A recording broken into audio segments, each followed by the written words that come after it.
Okay, cool. I think on YouTube it should be, it's running. Awesome. Great. Great. Can you check, Olga, if you see it Yes. on Yes, LinkedIn? yes, it says recording, and I'll check on YouTube right now. I mean, YouTube works, Okay, but on cool. I think LinkedIn, on YouTube it should be, it's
so hello again, and thanks everyone who's joined us so far. We're about 5 minutes away from kicking off today's tinyML talk. We'll kick off at 8 a.m. Pacific.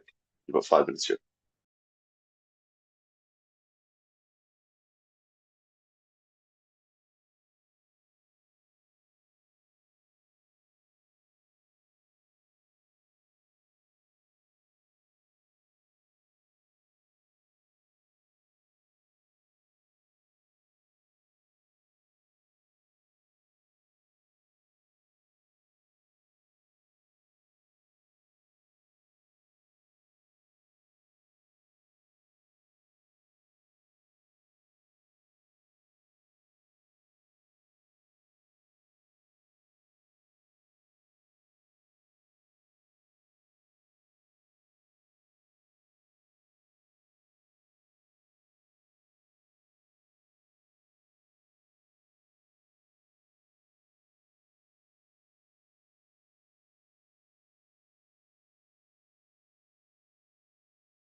Okay, we're about 1 minute away here, everyone. Thank you for joining us early.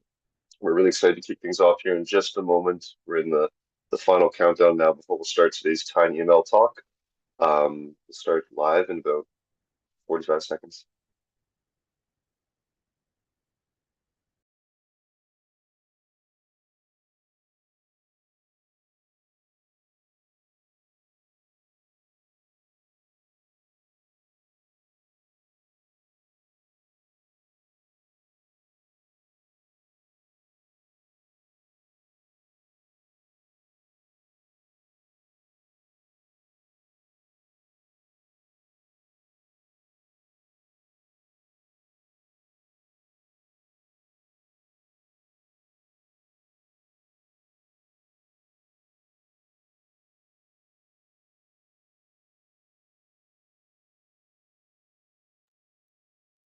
Okay, let's do this. Good morning, good afternoon, good evening to everyone joining us from around the world. My name is David Sawyer. It's my great pleasure to welcome everyone on Zoom, everyone on YouTube, and everyone on LinkedIn to today's tinyML talk. Today we're going to talk about unleashing the power of tiny neural network models in medical devices from Jim Wang and Steve Yu at University of Sydney. It is now 8 a.m. Pacific, so let's go.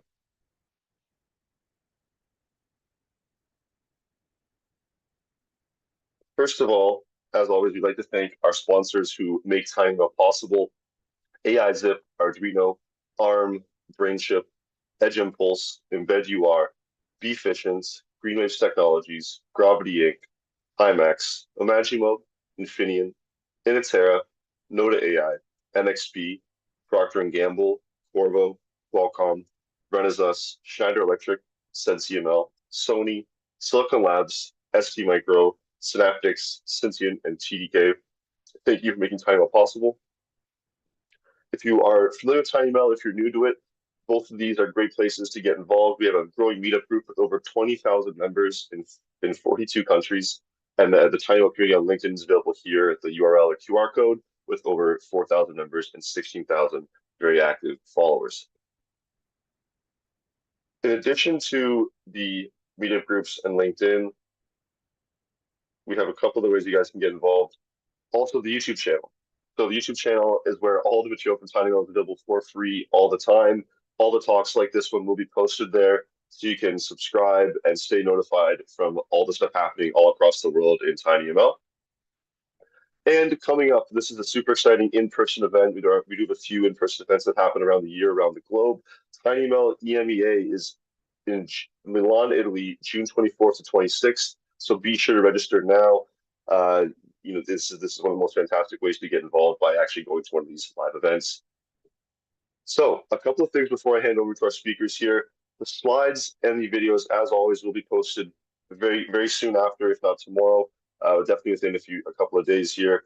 Those will be available to you through the tinyML forums and the tinyML YouTube as mentioned. And if you want to ask questions during today's event, this is the easiest way to do so is putting in the Q&A tab with the Zoom. So I think that'll be only available to people attending live through the Zoom events here, but that's the best way to ask the questions. And of course, you can keep the conversation going through the forums if it's not addressed today. So please, without further ado, it's my great pleasure to welcome our first of two speakers. Jim Wang is a second-year PhD student in the School of Biomedical Engineering at the University of Sydney. His research focuses on the application of tinyML and the analysis of biosignal data, particularly in the realm of medical diagnostics. With a keen interest in leveraging cutting-edge technology for healthcare advancements, he is committed to exploring the potential of machine learning in addressing critical challenges in biomedical engineering. And Jim will be joined by his colleague Steve Yu. Steve is a second-year master's student at the University of Sydney School of Biomedical Engineering. He's dedicated to researching circuit design, signal processing, and system development, particularly in the realm of biosignal hardware, showcasing a strong interest in exploring diverse devices for biosignal measurements. Steve, Jim, thanks very much for being here. Looking forward to your talk. Please take it away.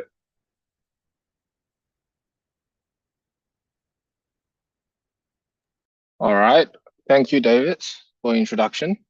My name is Jim, and I'm here with my colleague Steve, and we are going to talk about how we can apply tiny neural networks in wearable devices, and we currently are based in Sydney and it's late evening here. So if we act a bit slow and, please be, patient. Thank you. And now, first of all, I'll just pass on to my colleague, Steve, and he'll be talking about some backgrounds and, some challenges that we'll be facing in the research fields. And then I will be carry on from there to talk about, the current progress that we have and the future directions of our research.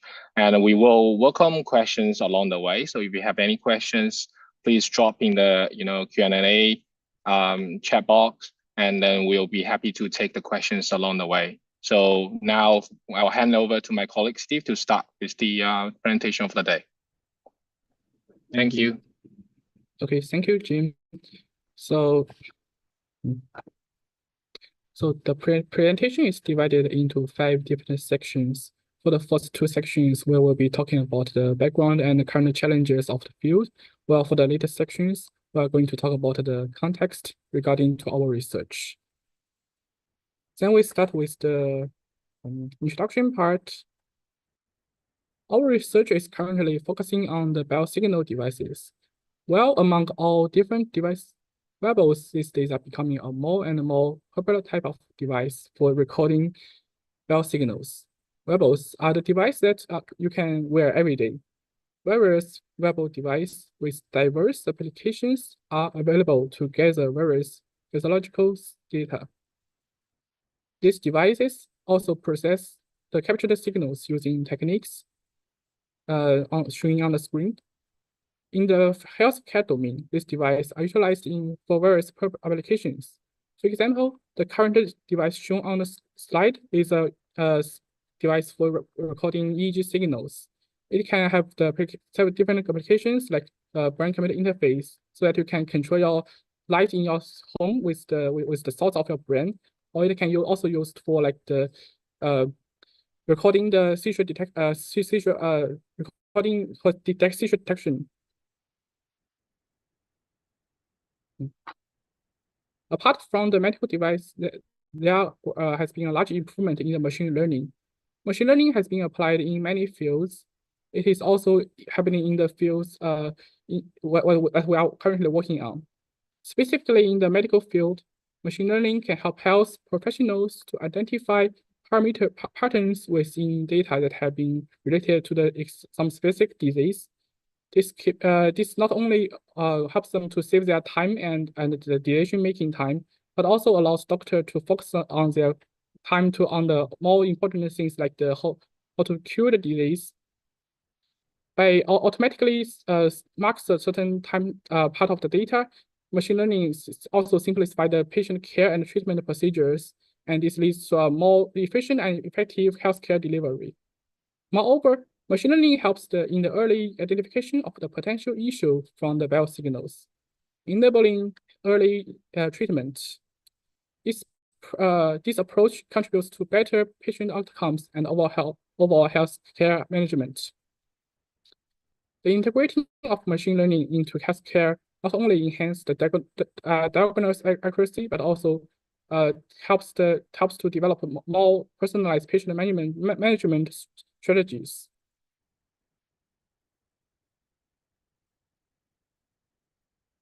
Therefore, achieving precise AI processing on resource-limited device becomes more necessary now. With that in mind, our goals here are to optimize biosignal models so that they can operate with low latency and minimal power consumption while meeting the performance of the AI model. Then we are going to talk about several current challenges we are meeting in the research field.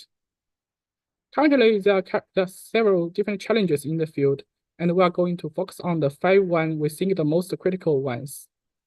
Model generalizability, which is the ability for the model to operate on external datasets. After training on the existing dataset, the model will need to operate on a totally different patient out of the dataset, and it's still required to have a very good performance. Personalization is the ability to customizing algorithms for specific user preference to offer like a better accuracy. like it is usually done by training the model with the user's own data. Model size basically is the size of the model and the memory needed for the model to operating. This is important because we are operating our model on the edge device, and on edge device there is very limited computation resource, so we need to be careful with the model size. Model performance. Basically, this is the accuracy, latency, and the resource efficiency of the model, and we need to have a very good performance so that it can really do its job. Power consumption is basically the power needed for the model to operating on the device. This is important because for the wearables, they are basically rely on the batteries to operating.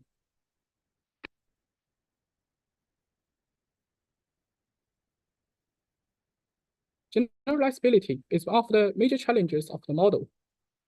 There are three different aspects of the things like it will influence the generalizability of the model. For example, different group of people will have like different features regarding to the signal, and this will lead to the difference in the biosignals. Therefore, we need to be careful with that. And regarding to the environmental factors, for example, noise. For different regions in the world, for example, the pollen noise, it can be 50 hertz or 60 hertz. Also, when you are walking around with like around a machine which is operating, it will also lead to a noise with a certain frequency in the signal. Therefore, the model needs to be able to handle all these different conditions of the noise, and also motion artifacts. Well, while we are using our model on the wearables, this means like the patient will not sit there and do the recording. The patient may walking around, running around, or they even jumping up and down. And this means like this will cause a huge amount of motion artifacts. And the model needs to be able to handle all these motion artifacts. And also, so the long-term adaptability. The patient is not. They will change their daily behavior. If they start to drinking coffee in the morning, and this will also lead to the changing of the biosignals of the patient. Therefore, the model needs to be able to handle all these different conditions. Regarding to the personalization, the major solution for the personalization is fine-tuning. Fine-tuning of the model is based on basically use the user's own data to train the model, to fine-tune the model. However, this method is kind of limited on the edge device. This is because like on the edge device, the memory is constrained. Therefore the complexity and the size of the model is very limited. For current topic here, which was running a model on one edge device, model size is also critical to consider. For most of the edge device, they have very limited memory, and if a large model will lead to the memory to overflow and operational crash, and this will basically lead to the whole failure of the system. Therefore, it is necessary to create a compact, efficient models and to find a balance between the model size and accuracy.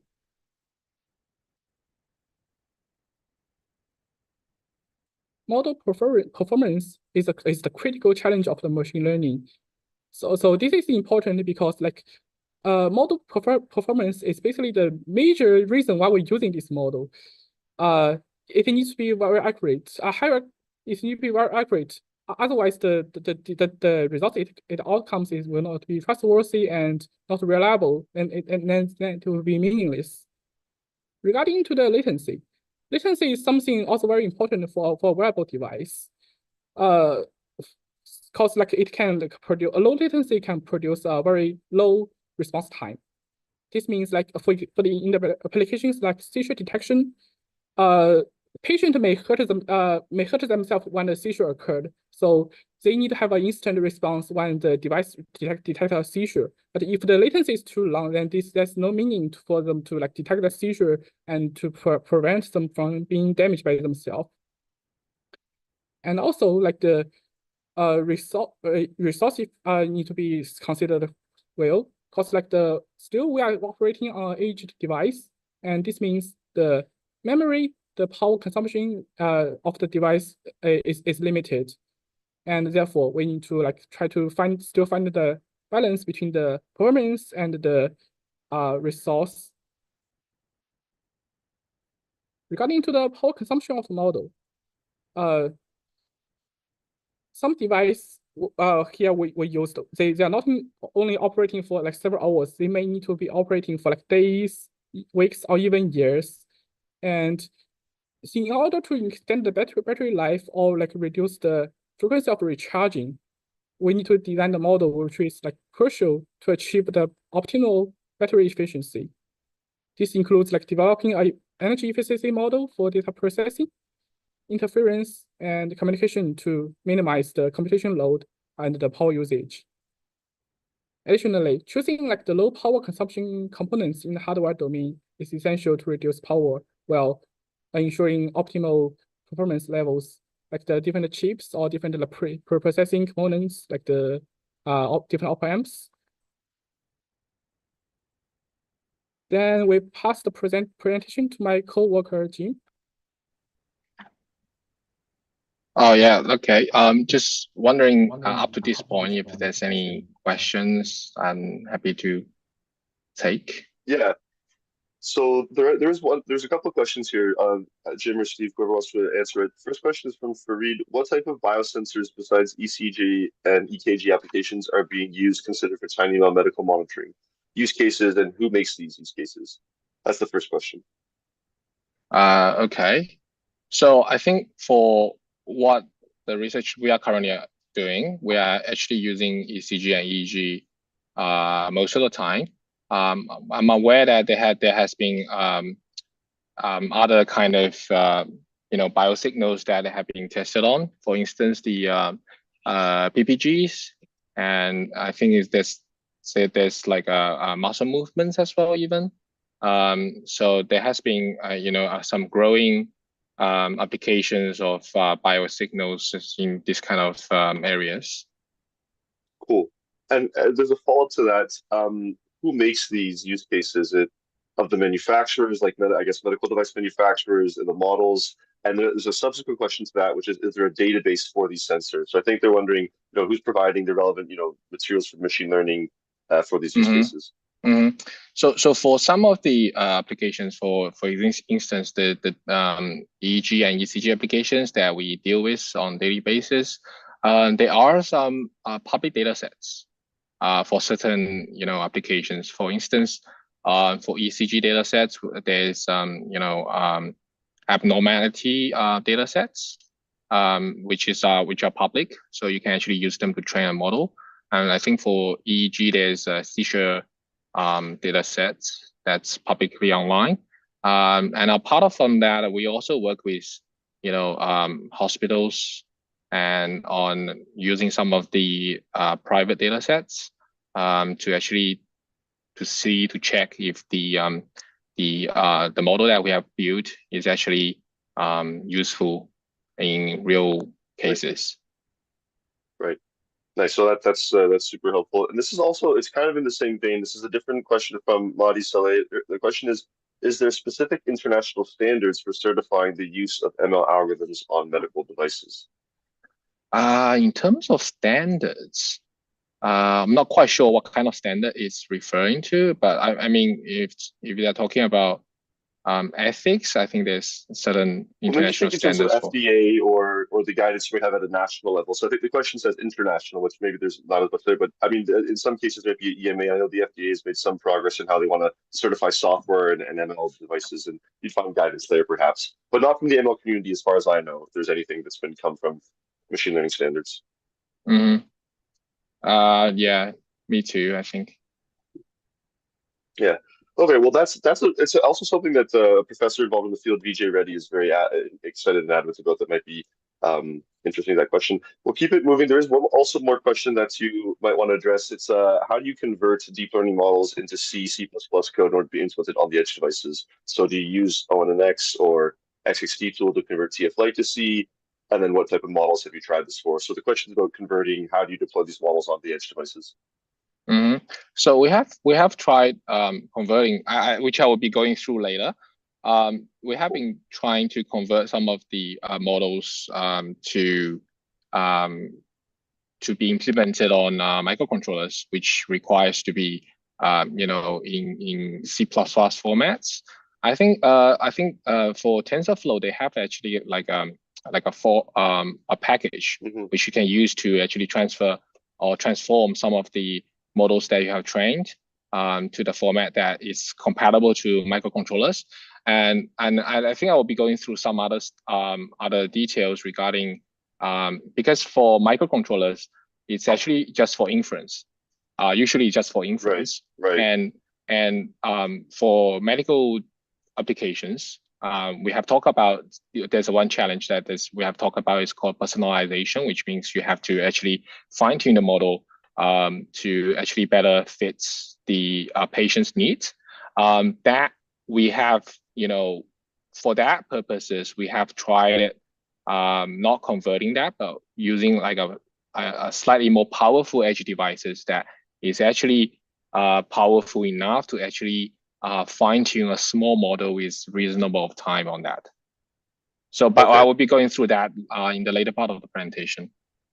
Okay, let's say that then. There's one thing I wanted to clarify because maybe I misunderstood the question earlier. That was about is there a database for these sensors? I mistook that as was there a data set around these sensors? The question is there a database on these devices? So some of the devices you were talking about earlier, from the question on the ECG and EKG, is there a database of devices? Database of devices. I don't think there's a specific data set for devices, but I know there has been some manufacturers or industrial players that have been making or manufacturing certain devices for certain applications. But I don't, to my understanding, I haven't found any data sets for devices. Okay. Cool. Well, thank you everyone for all these questions will be dropped in the chat. Jim, if you want to keep moving, because I think some of the stuff will be addressed in your discussion, and we can jump back in as you like. Yeah, I think I'll be going forward with the presentation. But if you have any question, just drop in the chat box, and I'll happy to take it along the way. Perfect. So I think I'm just taking on from my colleague has just presented. So I think we have presented, we have talked about the challenges that we have faced in the research field. So the strategies that we have used to actually going forward is to actually try to for my personal research, I have used ECG data as the primary data set that we use to actually test certain models and also the compatibility of the models for potential on-device purposes applications. And and we have also used to done certain research and studies to actually try to improve the generalizability of the models. And in order to achieve some of the goals that we have or the challenges that we have faced, we have moved away from using really deep neural networks to actually shallower networks, so that it has less parameters. So the model size is smaller, and it might be it can be more. It requires less computational resources, and it's more applicable on devices. And also we have studied certain applications where the model can actually use less energy to run on devices. And we have done all this to actually to in our research. This is kind of like the strategies and the goals that we're trying to achieve from our research. And I think I'll be going through some of the researches we have done so far to actually give the audiences idea that we have what we are trying to achieve. So So we have done a very small but interesting study on improving the generalizability of the models. So I think my colleague Steve has mentioned about the the idea of generalizability is sometimes when you train the model on a data set, and then when you test it the model on another data set, which is not within the same data set, and you always see quite a big drop in performance. And this is some of the areas that has been caught our attention. So what we have done is the idea is how can we actually improve the generalizability of the model with the same data set with minimum efforts, and we would like to see if there's any improvements on the generalizability of the model. So for that purpose, we have taken this model, and this is the model that has been published in one of the papers in 2020. I think it claims that it has been trained on the world's largest 12-lead ECG dataset, and also the model is fairly large compared to the model that we have used in the later part of the research. But we have used this data to this model to actually test the generalizability. If we can improve that. So how we did it is quite simple actually. The idea is we focused on the characteristics of the data sets. So we actually, instead of just using the whole data sets, this whole data set actually comprises of about 2 million individual data. And we actually made a subset from this large data set and with different criteria. So you can actually see here that how we actually selected the data. So basically, there are a number of abnormalities in the data, and one way we have tried to do it is try to get a very balanced data set. So you can see that for every abnormalities here, it's all for example, the first data set it's much more balanced compared to the rest. And we have also tried to actually select the data based on other criteria. Say, I think the second data set we tested was trying to pick on patients who has more than one abnormality in their ECG. And the third one, for example, we actually focused on older and younger patients instead of just basically randomly picking the patients. So from the test, I think this next slide I actually have. So I think from the test we have done, we actually have observed something very interesting that we actually with the data set we have selected. Compared to the large data sets, this data set is only 1% of the large data set. But in performance, I'm talking about generalization performance, not just in sample performance. The model actually performs slightly better than the model that has been trained on on 2 million data sets. So it's quite surprising that when focusing on the balance of the data or characteristic of the data, we can actually improve the the performance of the model in generalization. So I think that's the first kind of small work that we have done to address some of the challenges that we have talked about earlier. And before I move on to the next work, if there's any question, I'm happy to take regarding this. Yes. So just pulling them up here, there are two questions we have. The first one, I think it relates to something Steve presented as well. It says, you mentioned something along the lines of reducing latency for timely disease detection. Could you elaborate on that further? Time disease detection. Oh, okay. So for instance, I think what Steve was referring to is, for instance, that for seizure detections, we need to process the EEG data on device on the spot, and you will give the detection to the patient that says, "Oh, your seizure is hitting you, and you have to take the medicine or the precautions." So the latency is, how long does the model take to actually figure it out? Right. So it's quite important in addressing certain illness. For example, that the seizure I have talked about is one of them. Nice. That's very cool. That's definitely a clear benefit. The other question is, I am just curious to know the amount of RAM and ROM size used by the project that you are currently flashing on your medical devices. Okay. I think I'm going to present a few of the works. So I think on one of them, for inferences, we actually run it on a STM32 microcontroller, and I think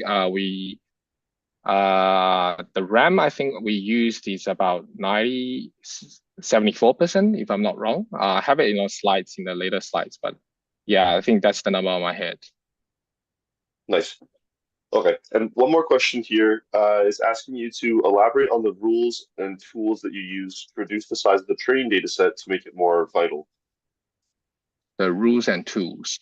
So for this work, we actually, the rules and tools we use is basically on data selection. So for instance, I have elaborated that for one data set that we have created, is just to, trying to get equal amount of every abnormality in the data set. And for instance, for another data set we have used, we try to select the people, the patients with older age or younger age, instead of just focusing on the middle ages. So these are the selection criteria. So, and with these selection criteria, we have actually created a number of data set, and we have trained them, and we have compared them, and we have drawn a conclusion from there. Awesome. That's really interesting. One more quick question, Jim, for you. It's actually from YouTube. The question is, which controller, meaning microcontroller, you are using? For the work that we have done is STM32 microcontroller. Okay, I think you mentioned that. For that, okay. Yeah. ST32, got it. Thank you. Okay, that's all the questions for right now. Okay, so I'll move on to the next part.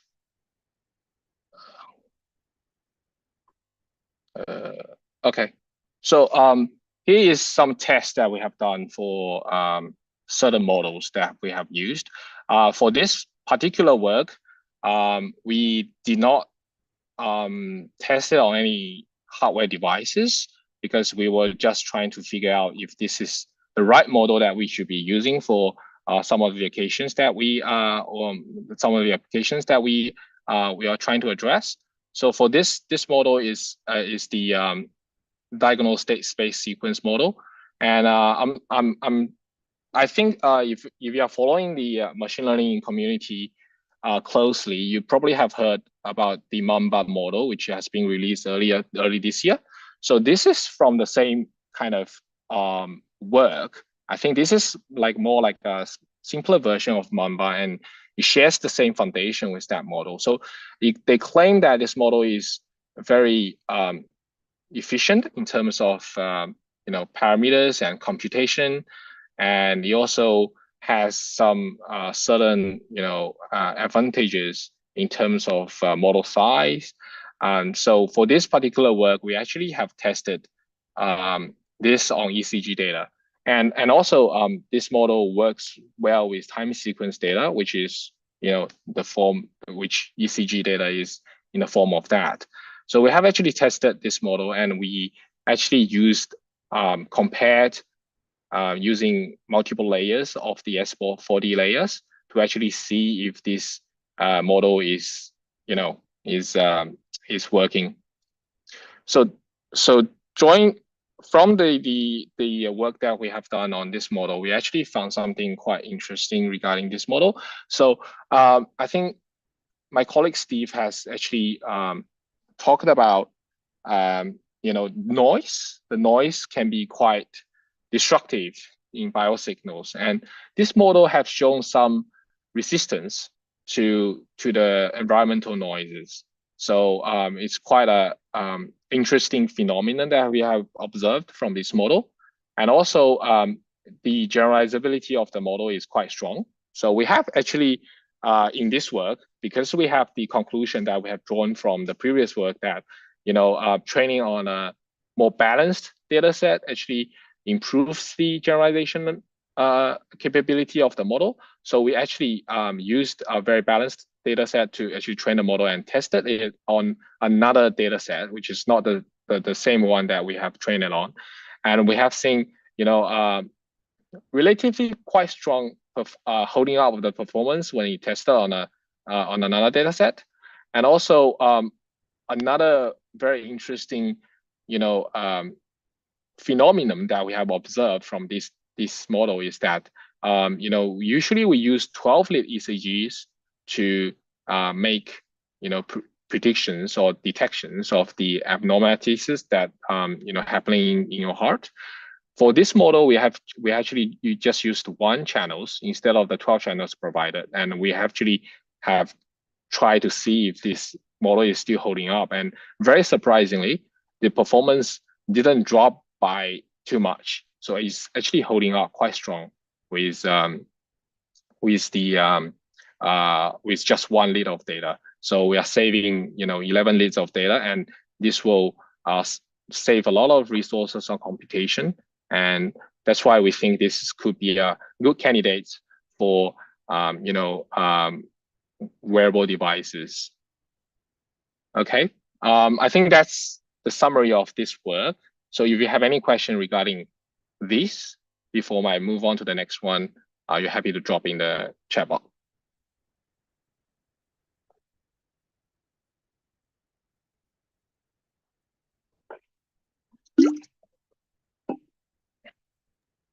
I think we're okay, Jay. We can keep moving for now.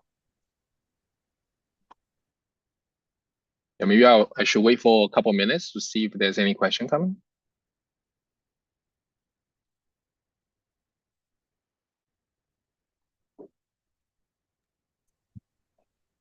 Yes, I think we can wait for a minute.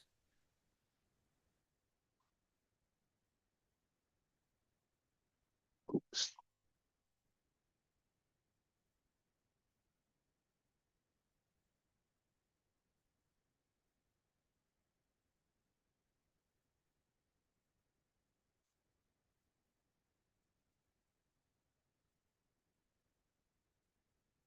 I think there are 2 questions.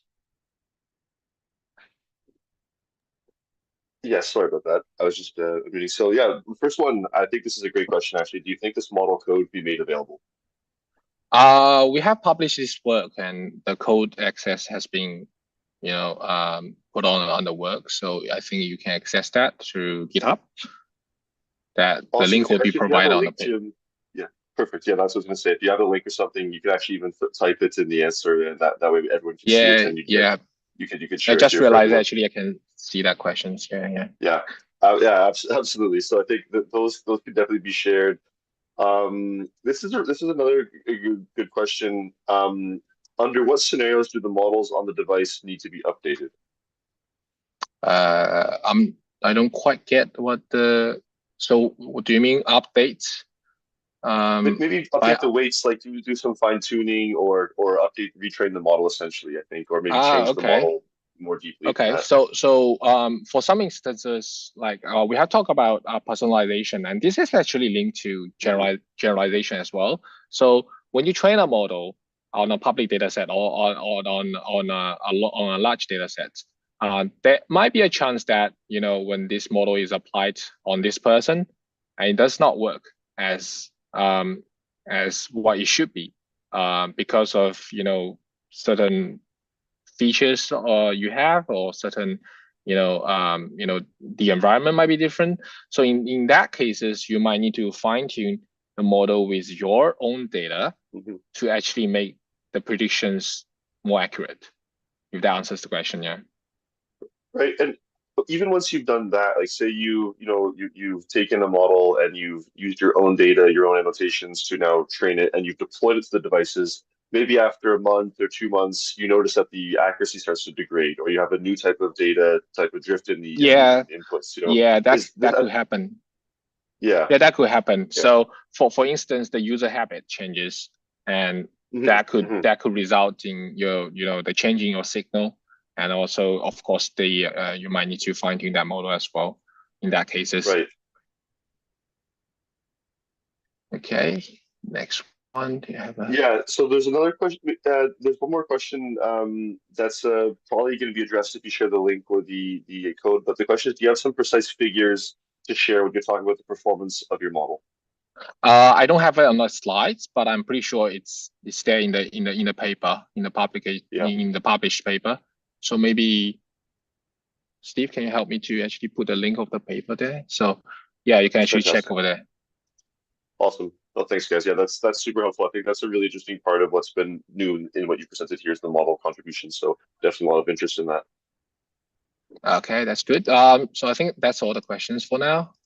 Yeah. So maybe I'll just move on to the next part. Hold on, why is it not? Okay. Oh, okay. So this is another work that we have done so far. So we have tested another interesting model. It's called Neuron Circuit Policy, and this is a very interesting network that they have presented that it's bio-inspired, and they claim that these neurons are much more efficient than the MLPs that we use in our daily machine algorithms. So this model, in the paper where they published this the work, they claim that they're actually able to drive a car with just 19 neurons. And we were interested to know if this this network can actually be applied to biosignals, where we will be able to use less neurons, which means less parameters, and to make the accurate predictions. So we actually tested this, and with a very, very simple model. So we, as you can see, we process the raw ECG data with short-term Fourier transformation, which is a typical thing that in biosignal area that you use to actually transform this the data from time domain to frequency domain. So and then we used a very just one layer of COM LSTM layer to actually trying to extract the features from the SFT ECG data, and then we actually put those features into a very simple neural network. I think it was I think there was just 20 neurons in there, 20 NCP neurons in there, and we were able to get quite an accurate predictions for the results. So as I mentioned, we have actually deployed this model on our STM32 microcontroller to actually see if this model is actually compatible for on-device inferences. So we actually, and as I mentioned, we always test for generalization of the model. So we have actually trained this model on one data set and tested on another data set. So, and there are two ways you can actually group the NCP neurons, and that's the two models that we have tried. It's called CLTC and CCFC. And then we have also compared these two models, and they behave very similar, but also slightly different. But we found that, you know, the CFC model is actually slightly quicker or slightly faster than the other model. So it's actually it's actually better to for, you know, you want to reduce the latency to actually get quicker predictions from the model. And so I think that's kind of the summary that about this work. And this work is also published. And I think the code is in the paper as well. So if you're interested, you can have a look. And if you have any question regarding this work, yeah, feel free to drop it now. Yeah, Jim, thanks for both those links. I think Steve also shared one with everyone in the chat as well for the previous paper. There's one question related to what you just presented. Do you think that this model could generalize well to other types of biosensors, i.e. biomarkers? This is a good question because I've never thought about this, but I think these neurons can be very useful in many areas, because we have tested on multiple type of biosignals, and I have tested on EEG, and we also have tested on EEG, and the performance has been always holding up. So my feeling about this is it could be useful for other biomarkers, but I haven't tested it, so I don't have the definite answer for that. That's exciting. Is this something that you think, you know, people could replicate themselves if they had interest to try your model out essentially on their own, you know, sensors or biomarkers and try to see if they can answer that question? Yes. That'd be, yeah. So I think that was, yeah, your colleagues actually asked you the next question. So I think yeah, I think Steve will be putting that on in the chat. So yeah. Awesome. Okay. Very cool. Okay, so I should move on to the next one.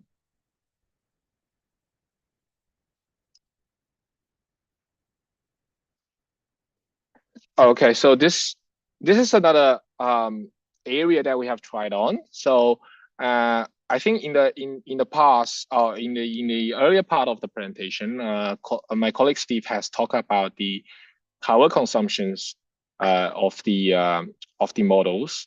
So in certain cases, as he mentioned, we require the devices to be lasting a lot longer than just a few couple of hours. So there's an interesting neural network called spiking neural network, and I think it's also called Neuromorphic in certain areas. So what the claim about this kind of neural network is that it's very power efficient because it works differently from the traditional neural networks. It works on event-based processing, so it detects the changes rather than the whole image. In that example, if you understand, so the power consumption of this kind of neural network is a lot lower because you only focus on the changes, and the network generates spikes instead of just transmitting between layers that the weights.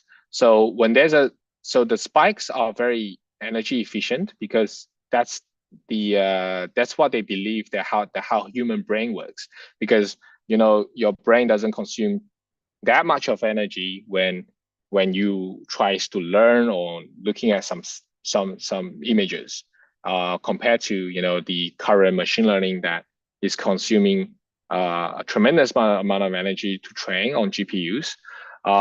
So this is a very interesting network that we have looked at, and also in continuation from the previous work we have discussed, that we have actually merged the previous the NCP neurons, the model with spiking neural network, and you can actually see from the chart. So instead of we have used the same processing of the ECG, and you can actually see the GIF you can see the spikes, and those are actually, when we made this ECG data neuromorphic, so make it spike, make it event-based, and then we have input this network or this data to spiking conv-LSTM layer, and before it fit into the neural network, the same NCP network that we have used in our previous study.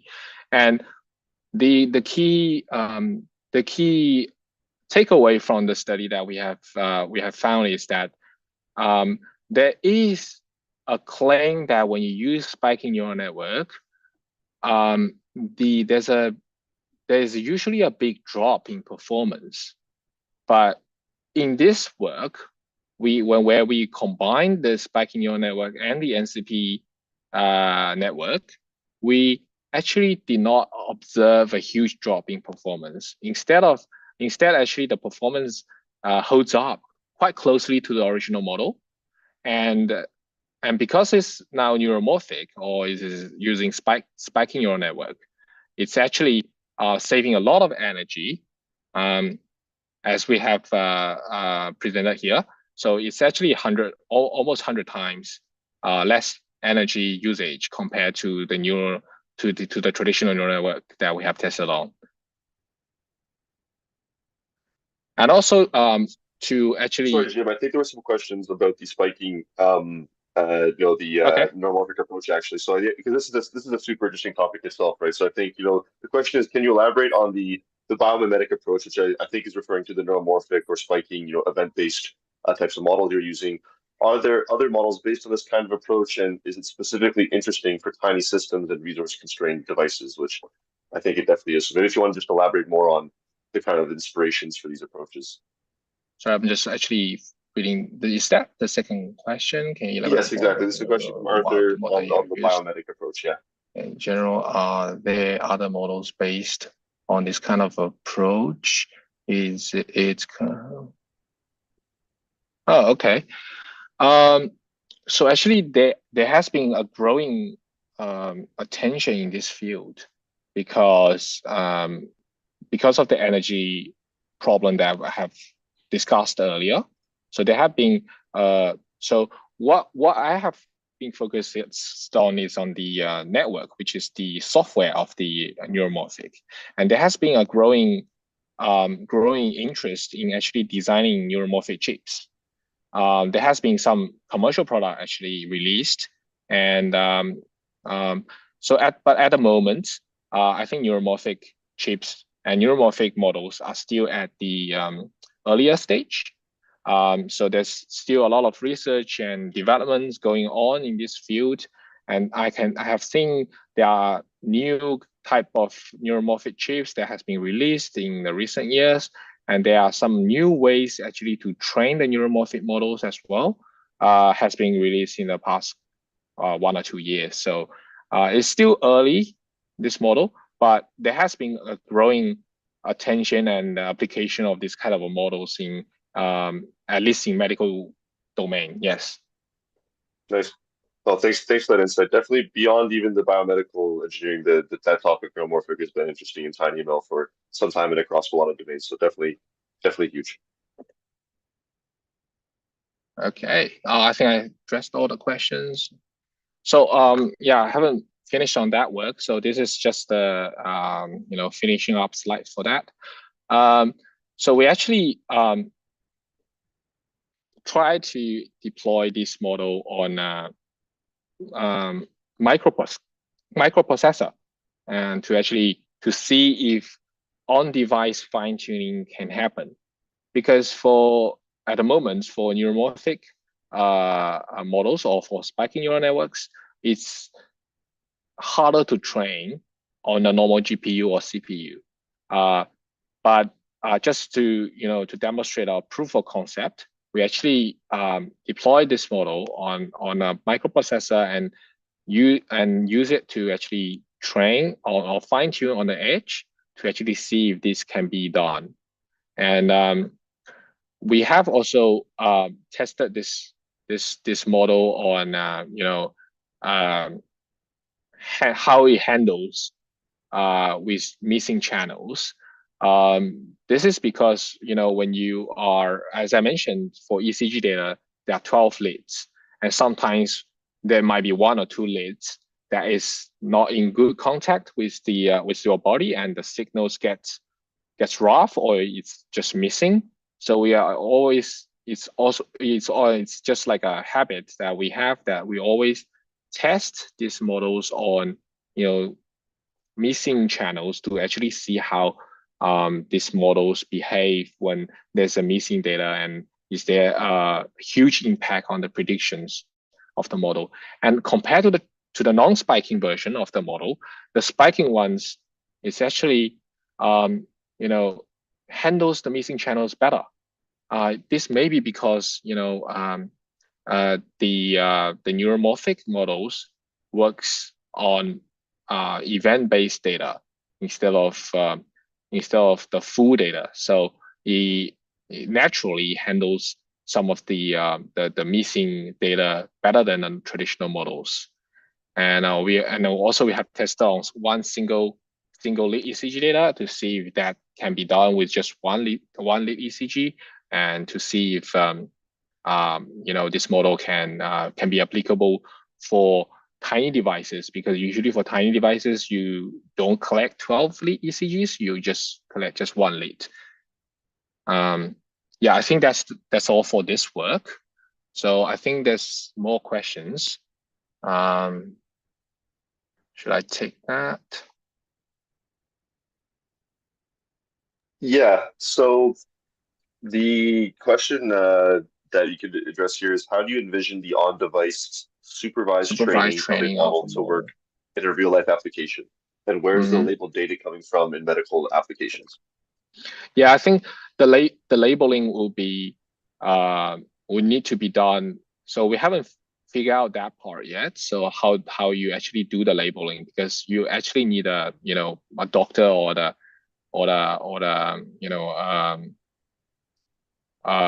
practitioner to actually label the data. But for some applications, the patient might be able to label the data themselves and use that to actually train on device. And this is a very tricky area where there has been some works in fine tuning that you send the data outside the device for training or for fine tuning, and then you redeploy the models.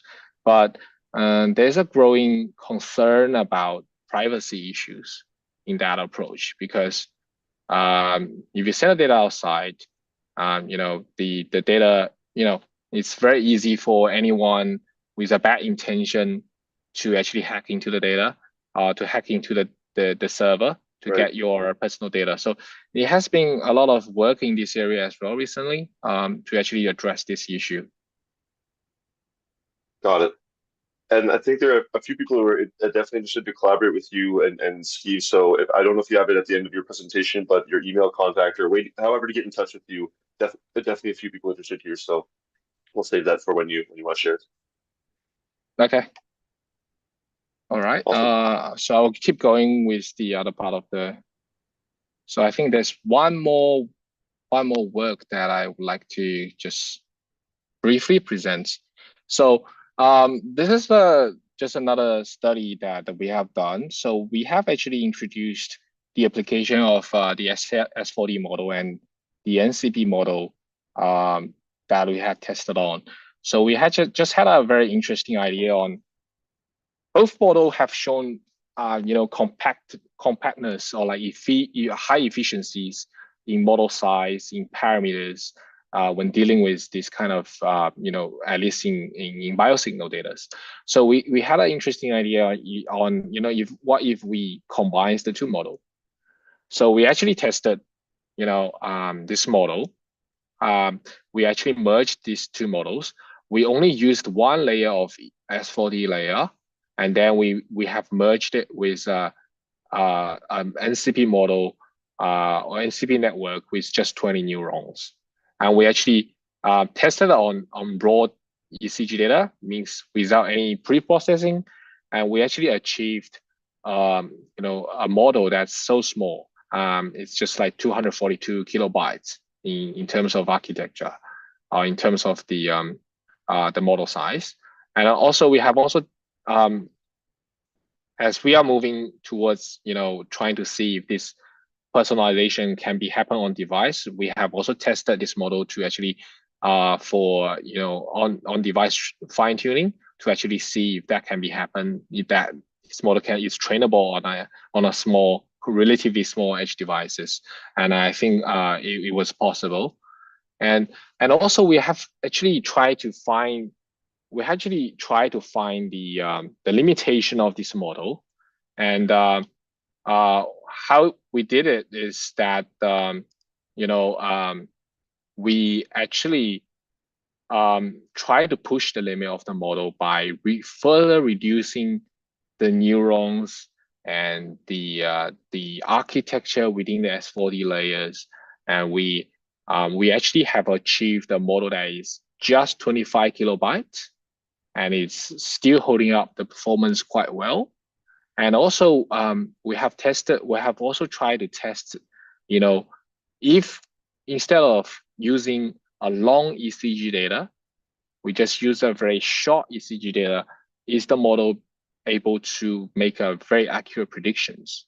And we actually have tried, just using 2.5, I think it was 2.5 seconds of ECG data, and the performance was still holding up nicely. So this model was, so we think this model is quite interesting because, not only it tackles the problem of, reducing the number of parameters, and also it reduces the problem of latency, because if you are only using 2 seconds of data, the latency for on-device inference will be much shorter. So I think that's the summary of this work. So if you have any question, happy to address that now. Then we'll give it just a minute or so for anyone who has some last minute questions here before we wrap up. But thank you very much for the detailed and dynamic presentation. I guess quickly to wrap up with some final thoughts. What's next for your research direction? What are you and Steve working on next in alignment with this work? Oh, okay. So actually I have actually just one slide on nice. just future work. So so I think after actually we have tested on several promising networks that is small and efficient. We are still trying to actually improve the performance of the model, and and we are also very interested in, I think one of the questions earlier was regarding how on-device fine-tuning can actually happen. That is kind of the area that we are also interested in at the moment. Nice. So we actually, and I have mentioned to you, there's a conflict, there's a balance that we need to address where sending anything outside the device and keep everything on the edge because of the privacy issues. Right. So we are also trying to address that with some new methodologies that we have recently have done some work. So I think there's some incoming, I think in the incoming days we might be releasing that work. It's kind of interesting because it's kind of a new methodology that we have proposed to actually maybe address this issue. Yeah. Awesome. Well, that's super cool. I think we have a bunch of questions here, so we'll get through them in order here. So first question is, how can a person with a heart murmur volunteer to obtain this device and wear it and send you lifetime data during rest and during sports activity? To obtain the device and wear it and send it to rest of. I'm not quite sure about this, because for what we have done so far is we use usually use data sets that is either public or we have an agreement with. So we actually we did not even it's if it's a personal data, we actually get it from through the agreements that we have with hospitals or any other corporations. So we haven't really tested on, how, applying that on real person and try to do that. Got it. Okay. Then next question here is, for a single lead ECG, where did you physically attach the sensor to the scalp? I think there is certain devices that actually has been released in the market that is just this big, and I think it just attached there to actually collect just one lead ECG. So I think you can actually design a device and to train the model with the type of data you're going to collect with just one lead ECG, and to actually see, if the model actually makes the good predictions. Okay. And then another question, we talked about this a bit, but I think the question relates to, are you trying to take learning or fine-tuning on device? For some of the work, we have tried that. And I think that's one of the directions that we actually have. So we think that keeping the fine-tuning process on device is beneficial comparing to sending it out to device in general. Okay, nice. So we do have a couple more minutes here, so we'll go through. There's 3 questions we have. So have you explored federated learning using your models? I have not used the federated learning for the models that I have, but I can see where this the question is coming from, because instead of sending your data outside, you can share the gradients and actually to actually fine tune the models. But there's one, I'm not sure if you are aware, there's a couple of papers that has been released in 1 or 2 years. There's growing concern with federated learning because there has been study done that, to show that you can actually replicate the training data with the gradient that you share outside the device. So that's quite, and with just 20 lines of code, if I'm not wrong. Yeah, that's a good incentive to use federated learning as one way to update models and to achieve the learning and the on-device learning. So and that kind of relates to this other question, which we talked about again, I think a bit, Jim, but it's, how do you address model drift? How do I address model drift? So that part of the question we haven't really thought on, but we believe on-device training can solve some of the drifting problems. Okay. And I know it's late for you here, so maybe last question before we give you a break and we conclude here. So also, are you trying to do non-invasive EEG collecting devices? Yes, I think in the group that the research group we have, I think a part of us is actually working on non-invasive and invasive EEG connection, devices, and so we have done a bit of work in that as well. Fantastic. Well, on that note, I think we also have our forums as well we can use to keep the conversation going. Jim, Steve, I'd love to thank you on behalf of tinyML. If you can share your email address or get involved through the chat, however you like, that'd be fantastic. I think there are a few people interested to collaborate with you guys. So on that note, I think it'd be great to thank both of you again for your time, for making this happen today. And thank you to our attendees for being here on our live stream and on Zoom. Thank you again to our sponsors, to our executive strategic partners at tinyML. Thank you. Yep. Okay. First we have, thank you, Jim. Thank you, Steve. All right. So we're gonna leave. Yeah, I'm gonna stop sharing. I think you guys are okay to sign off. Yeah, I know it's late for you in Australia, so thank you again for joining us, and have a great night. And if you can share your contact info, that'd be fantastic. Yeah, I think for that, I think the contact details are actually released in the paper as well. So got it. Yeah, so it's all good. Perfect. Yeah. Excellent. Jim, Steve, thank you both. All right, thank you. Bye. So just back to our sponsors, accelerating your edge compute sentience. Oh, Jim, I'll need your screen before you go here. Yeah, let's finish the slides, okay? Maybe if you can, just leave the screen up. That's all good. Sorry about that. We have a couple of reminders too for everyone, so we'll get through the edge of the slides here. So our platinum strategic partners as well, embed UR to Sony AI Trails deploy Vision AI at scale. The gold strategic partners, ARM, build the future of tinyML. Edge Impulse, the leading edge building platform for Edge ML. Infineon, driving decarbonization and digitalization together. Neuromorphic, intelligence for the sensor edge from Inotera. Renesas, ST provides extensive solutions to make tiny machine learning easy. Synaptics, engineering exceptional experiences. And also the silver strategic partners, which is here. So thank you everyone